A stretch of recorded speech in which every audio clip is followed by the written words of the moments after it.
Bismillahirrahmanirrahim, ketemu lagi dengan Miss Sari. Di video kali ini, Miss akan bahas tentang bilangan bulat. Ya, ini sebagai bentuk persiapan untuk menghadapi ujian akhir nanti ya, baik ujian akhir sekolah kalau di SMP atau ujian akhir madrasah di MTS. Ya, jadi ini tujuannya mereview kembali, merefresh memori kalian tentang materi-materi di kelas-kelas sebelumnya ya. Di video ini Miss akan bahas tentang bilangan bulat, sedikit saja materi, nanti ada beberapa contoh pembahasan soalnya. Oke, mudah-mudahan bisa difahami, simak baik-baik ya. Pertama, tentang definisi dari bilangan bulat. Nah, bilangan bulat itu merupakan himpunan yang terdiri atas bilangan bulat negatif, 0, dan juga bilangan bulat positif. Nah, selain itu juga termasuk juga ada bilangan cacah nanti, bilangan prima, bilangan asli, bilangan 0, serta bilangan komposit. Nah, tapi bilangan bulat ini tidak meliputi bilangan imajiner ataupun irasional atau pecahan. Nah, definisi dari macam-macam bilangan ini mungkin kalian nanti bisa ini lagi ya, review lagi atau sekedar Miss ingatkan kembali ya. Kalau bilangan cacah itu bilangan yang dimulai dari 0. Kalau bilangan prima itu bilangan yang tepat memiliki 2 faktor. Jadi dia hanya bisa dibagi oleh bilangan 1 dan bilangan itu sendiri. Nah, misalkan 2, 3, 5. Nah, itu kan cuma bisa dibagi 2 sama 1. Kalau bilangan 3 cuma bisa dibagi 3 sama 1. Bilangan 5 cuma bisa dibagi 5 sama 1. Nah, itu bilangan prima. Kalau bilangan asli, bilangan yang dimulai dari 1. Lalu bilangan komposit itu bilangan yang bukan bilangan prima. Oke, kalau bilangan imajiner tuh berarti tidak real. Misalkan akar min 2, ada nggak akar min 2? Nggak ada ya. Nah, itu berarti imajiner. Atau irasional. Irasional itu bilangan bentuk akar, kita sudah pernah bahas di kelas 9. Ataupun pecahan. Pecahan itu berarti tidak termasuk bilangan bulat. Nah, pertama bilangan positif. Bilangan bulat positif itu semua bilangan bulat yang ada di sebelah kanan garis. Nah, ini kalau ini garis bilangan Miss gambarkan, maka di sebelah kanan garis bilangan itu yang dibatasi angka 0. Jadi di sebelah kanannya 0 termasuk bilangan bulat positif. Lalu ada bilangan 0, ya, bilangan 0 itu dia netral, jadi dia tidak positif atau tidak negatif. Dan satunya lagi bilangan bulat negatif, ya, yang ada di sebelah kirinya 0. Ya, jadi bilangan bulat positif nanti dimulai dari 1, 1, 2, 3, 4, 5. Bilangan bulat negatif min 1, min 2, min 3, min 4, min 5. Dan 0, nah 0 ini termasuk bilangan bulat, tapi bukan positif dan juga bukan negatif. Selanjutnya bagaimana cara melakukan operasi hitungnya? Seperti kita tahu operasi hitung ada banyak ya, bisa tambah, kurang, kali, bagi, atau akar, pangkat, dan lain sebagainya. Nah, urutannya nih, pertama, jika dalam operasi hitung campuran tersebut, jadi campuran ada macam-macam, ada tanda kurung. Nah, maka mutlak operasi yang di dalam kurung itu yang harus dikerjakan duluan. Ya, jadi urutannya kalau kita temuin soal hitung campuran, maka kita lihat kalau ada kurung maka itu dikerjakan dulu. Nah, selanjutnya kali dan bagi itu setingkat ya. Jadi kalau dalam hitung campuran itu ada kali ada bagi, maka diurutin aja. Kita mulai dari yang kiri. Demikian juga penjumlahan atau pengurangan, dia juga setingkat. Maka urutan pengerjaannya dimulai dari kiri. Nah, bagaimana kalau ada semuanya? Nah, maka urutan pengerjaannya setelah kita mengerjakan yang di dalam kurung, maka dahulukanlah pangkat dan akar. Nah, selanjutnya baru kali dan bagi, baru jumlah dan kurang. Gitu ya urutannya ya. Jadi pertama tadi tanda kurung dulu, yang kedua kalau ada pangkat dan akar. Nah, pangkat dan akarnya juga setara ya. Jadi diurutin aja dimulai dari kiri. Baru kali dan bagi, dan terakhir jumlah dan kurang. Nah, kita coba contoh soalnya. Oke, yang pertama nih. Suhu mula-mula sebuah ruangan adalah 9 derajat Celcius. Setelah penghangat ruangan dihidupkan, suhunya naik menjadi 23. besar kenaikan suhu pada ruangan tersebut adalah, nah ada satu hal yang Miss mau ingatkan nih, ya. Yang namanya kenaikan, ya, kenaikan atau kadang nanti juga bisa kadang ketemu perbedaan, ya. Jadi nanti bentuk-bentuk soalnya itu bisa perbedaan, bisa kenaikan, bisa selisih gitu ya, atau selisih. Nah ini nantinya selalu hasilnya positif, jadi nggak mungkin nanti kenaikannya berapa, oh kenaikannya -5, nah itu nggak boleh ya, jadi selalu positif. Maka caranya itu adalah yang besar dikurangi yang kecil ya, jadi angka yang besar nanti kita kurangi dengan yang kecil, besar kurang kecil. Nah, besar dikurang kecil. Kalau di sini berarti kita lihat awalnya 9 menjadi. Nah, ada kata-kata menjadi 23. Maka kenaikannya adalah, tinggal kita hitung, maka kenaikannya adalah 23 dikurangi 9. 23 dikurang 9 adalah 14. Maka kenaikannya adalah sebesar 14 derajat Celcius. Oke, kita lanjutkan. Nah, selanjutnya. Tinggi kota A 280 meter di atas permukaan air laut, sedangkan kota B tingginya 15 meter di bawah permukaan air laut. Nah, ini tanya perbedaan. Nah, ingat perbedaan sudah pasti positif. Tapi di sini hati-hati nih. Ada sedikit pengecoh. Di sini ada kata-kata di atas. Nah, yang ini ada kata-kata di bawah. Jadi kalau seandainya Miss mau gambarin nih, ini permukaan air lautnya. Nah, A-nya itu ada di sini di atas 280. Nah, sedangkan B-nya itu di bawah. Nah, di bawahnya 15. Nah, berarti yang namanya selisih atau perbedaan itu kan sebelah sini nih. Nah, ini yang ditanyain. Nah, ini kalau mau kita visualisasikan. Nah, tapi kalau mau hanya kita hitung, maka kota A 280 meter di atas permukaan air laut, berarti dia positif. Maka kita bisa tulis A-nya itu sebenarnya adalah 280. Sedangkan B, ya, karena katanya tingginya 15 meter di bawah, maka kita bisa gambarkan jadi -15. Sehingga perbedaannya adalah, ingat perbedaan tadi adalah besar dikurangi kecil, ya. Maka yang lebih besar mana? Oh, 280, maka 280 dikurangi -15. 280 dikurangi -15 adalah 295. Maka perbedaannya adalah 295 meter. Nah, kalau kita lihat juga dari gambar ini juga sama ya, maka perbedaannya adalah dari 280 ke 15 seolah-olah ditambah, jadinya 295 gitu ya, jadi sama aja. Nah, mesti diteliti ya, jangan langsung dilihat aja tanpa memperhatikan atas dan bawahnya. Oke, kita lanjutkan. Nah, ini ada operasi hitung campuran. Nah, ingat operasi hitung campuran, pertama kita cari dulu ada nggak yang dikurung. Nah, tidak ada, maka kita ingat konsepnya pertama adalah yang pangkat atau akar. Oh, nggak ada. Selanjutnya apa? Kali dan bagi. Nah, kita lihat di sini ada kali dan bagi ya. Maka ini kita seolah-olah kita kerjakan dulu nih, seolah-olah kita kurungin dulu aja. Nah, ini kali. Nah, ini kali bagi. Nah, maka ini nanti yang kita kerjakan duluan ya. Berarti nanti hasilnya adalah ini -4 tetap ya. -4 ditambah, nah ini kita kerjakan nih. Kalau ada kali bagi setara, maka kita hitung saja berdasarkan urutan dari kiri ke kanan. 2 dikali -9 adalah -18. Lalu dibagi 3. Nah, ini masih kita kerjakan dulu yang pembagian. -4 ditambah -18 bagi 3. -6. Oke. -4 tambah -6 adalah -10.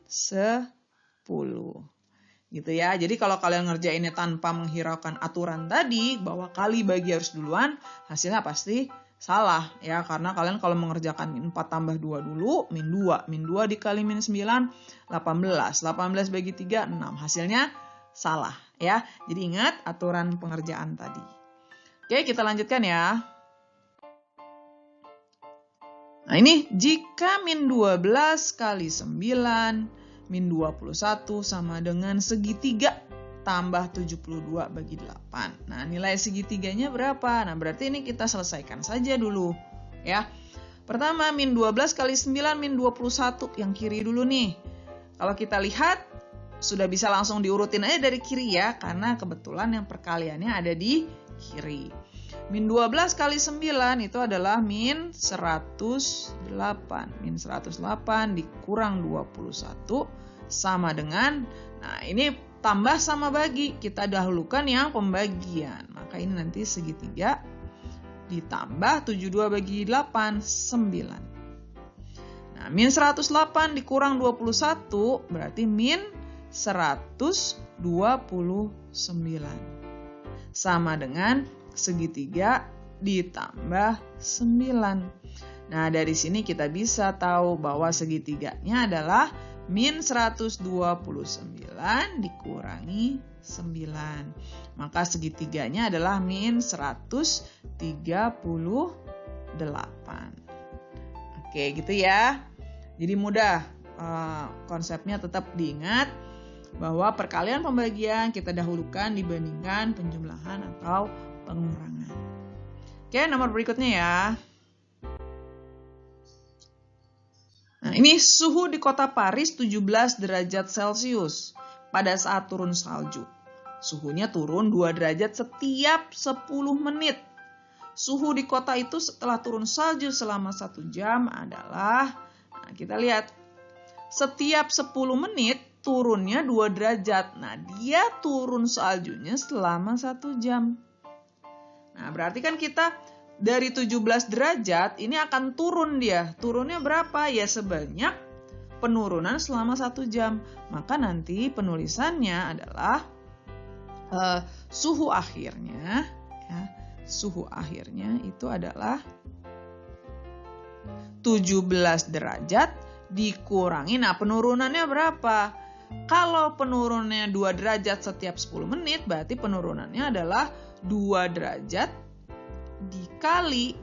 Nah, 1 jam itu berapa menit? 1 jam adalah 60 menit, berarti 60 per 10. Nah, jadi seolah-olah bentuk soalnya seperti ini. Berarti 17 dikurangi, nah ini boleh kita sederhanakan, 2 dikali 6, 12. Nah, 17 dikurang 12 adalah 5 derajat Celcius. Maka suhu akhirnya adalah 5 derajat. Ya, jadi turunnya setiap 10 menit 2 derajat, 10 menit lagi 2 derajat lagi. Nah, turunnya itu sebanyak 6 kali karena 1 jam. Ya, 1 jam itu 60 menit. Maka kalau tiap 10 menit dia turun 2, setelah 1 jam dia akan turun 12 derajat. Nah, gitu ya. Kita lanjutkan. Nah, ini hasil dari 48 dikali 32 dikurang 28 kali 32. Nah, ini kalau pakai aturan operasi hitung, maka ini kita kerjakan dulu yang kali nih ya. 48 kali 32, 28 kali 32. Nah, cuman di sini ada kelihatan spesialnya nih. Apa spesialnya? Di sini ada 32 ya. Di sini pun ada 32. Nah, maka Miss boleh pakai sifat 32-nya. Pakai sifat apa? Distributif ya. Maka 48 dikurangi 28. Nah, ini lebih enak ngitungnya nih. Jadi 32 dikali 48 kurang 28, jadi 20. 32 dikali 2, 64. 640. Nah, dibandingkan kalian harus ngaliin dulu nih, 48 kali 32, cari tuh seribuan berapa gitu ya. 28 kali 32 berapa lagi tuh ya. Jadi terus baru dikurangin. Nah, itu akan lebih memakan waktu yang lama. Ya, jadi agak-agak harus jeli lah ya. Ujian akhir itu biasanya ujian nasional, UN, karena sekarang udah nggak ada UN gitu ya. itu biasanya angka-angkanya relatif yang simple-simple. Kita bisa cari trik-triknya. Yang biasanya soal itu nggak sampai semenit sudah bisa diselesaikan. Gitu ya. Nah, mudah-mudahan kalian lebih jeli juga. Oke, nomor berikutnya ya. Nah, jika lambang bintang berarti kalikan bilangan pertama dengan 9, lalu bagilah hasilnya dengan bilangan kedua. Maka hasil dari, ada dalam kurung 12 bagi 6, 12 bintang 6, lalu bintang 3. Nah, maka ada 2 kali operasi hitung nih. Yang pertama, ketika ada 12 bintang 6, kan tadi kalikan bilangan pertama dengan 9 ya. Maka ini kan 12 kita kalikan 9 dulu.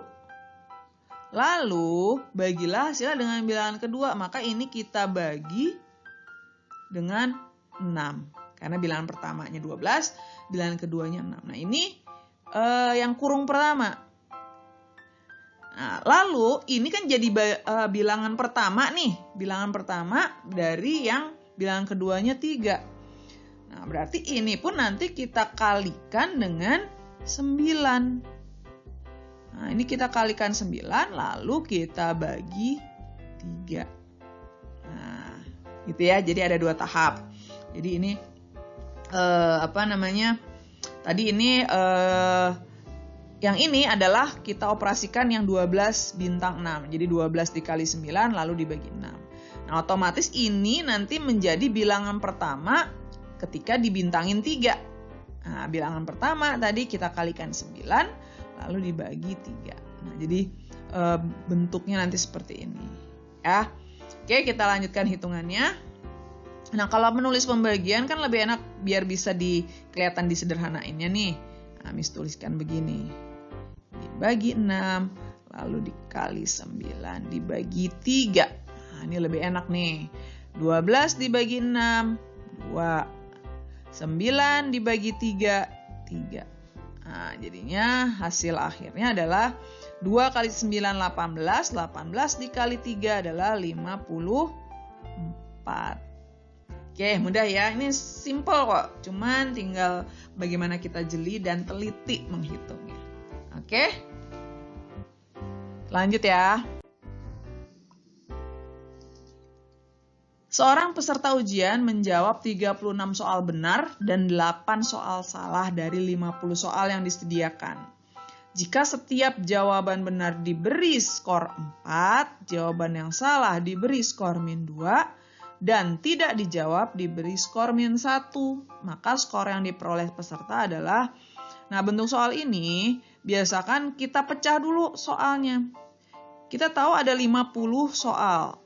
Nah, 50 soal ini ada yang benar, ada yang dijawab dulu deh ya.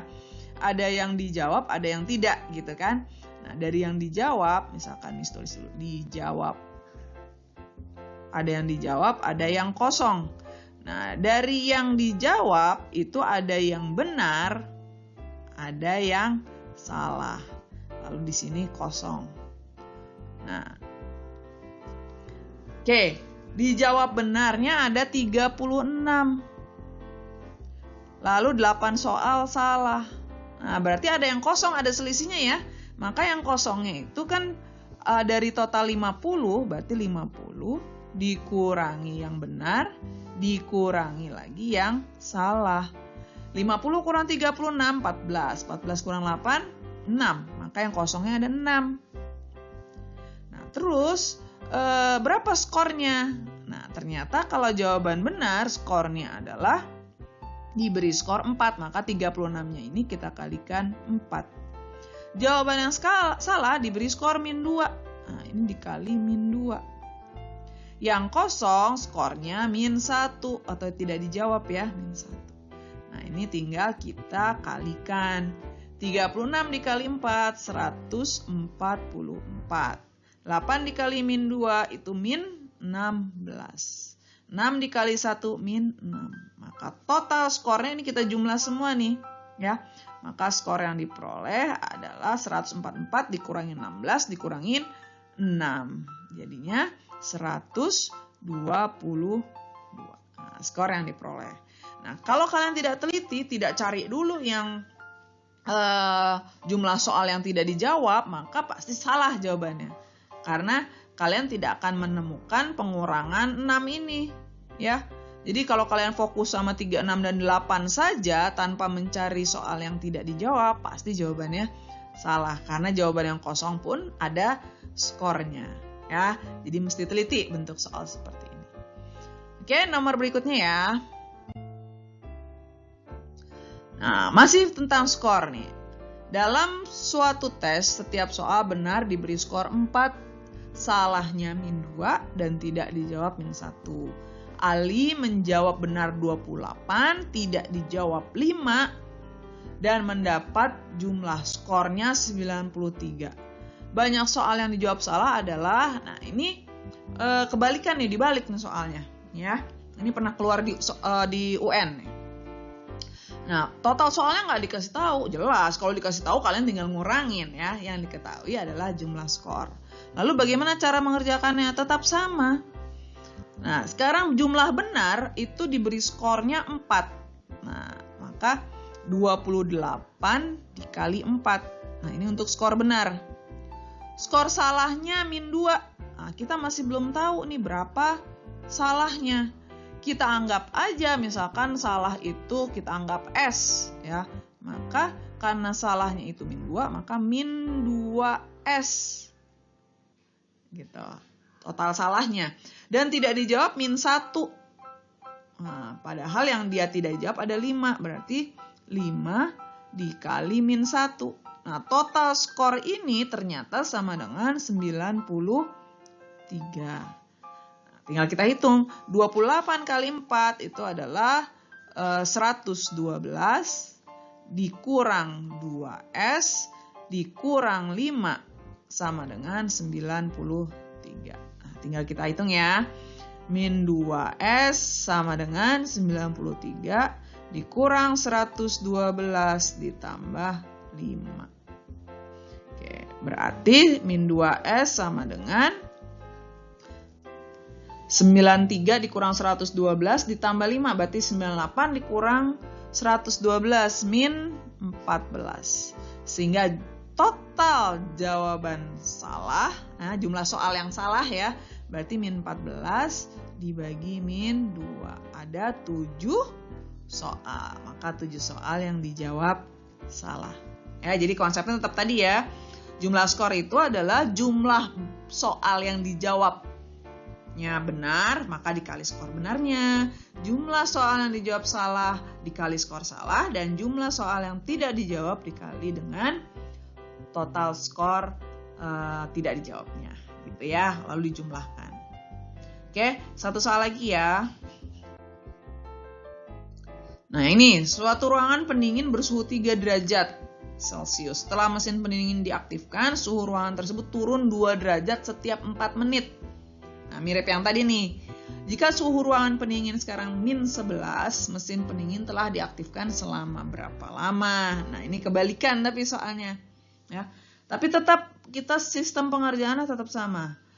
Jadi karena turun, maka suhu awalnya kan 3. Maka 3 dikurang. Nah, dikurang berapa? Nah, turun 2 derajat setiap 4 menit. Berarti turun 2 derajat setiap 4 menit. Maka kita harus tahu dulu. Kita misalkan waktu pengaktifannya T, maka T per 4, karena setiap 4 menit. Sama dengan -11. Nah, konsepnya tetap sama ya. Suhu awalnya 3, dia turun sebanyak berapa? Nah, karena turunnya 2 derajat setiap 4 menit, maka 2 dikali T per 4. Kita misalkan lama pengaktifannya itu T. Nah, udah tinggal kita hitung nih. Berarti boleh kita gini ya, -2 kali T, ini boleh disederhanain, seret 2. -2T per 2 sama dengan -11 dikurang 3. Nah, -T per 2 sama dengan -14. Maka T-nya adalah -14 dikali 2. Ya, dikali -2. Oke, berarti T T-nya adalah 28 menit. Maka dia telah mengaktifkan pendinginnya selama 28 menit karena naik setiap turun 2 derajat dia 4 menit gitu ya, setiap 4 menit dia turun 2 derajat, maka 28 menit itu dia 7 kali ya, 28 dibagi 4 7 kali 2 14, 3 dikurang 14 minus 11, berarti benar jawaban kita ya. Jadi konsepnya tetap sama ya, tinggal ketelitian menghitung saja.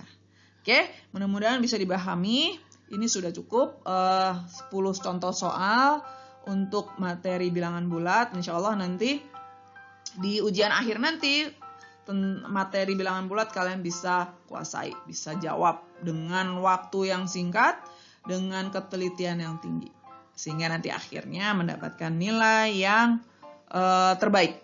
Oke, mudah-mudahan bisa difahami dan bermanfaat. Mohon maaf kalau ada kesalahan ya. Kalau ada yang kurang paham seperti biasa boleh langsung tanya Miss saja.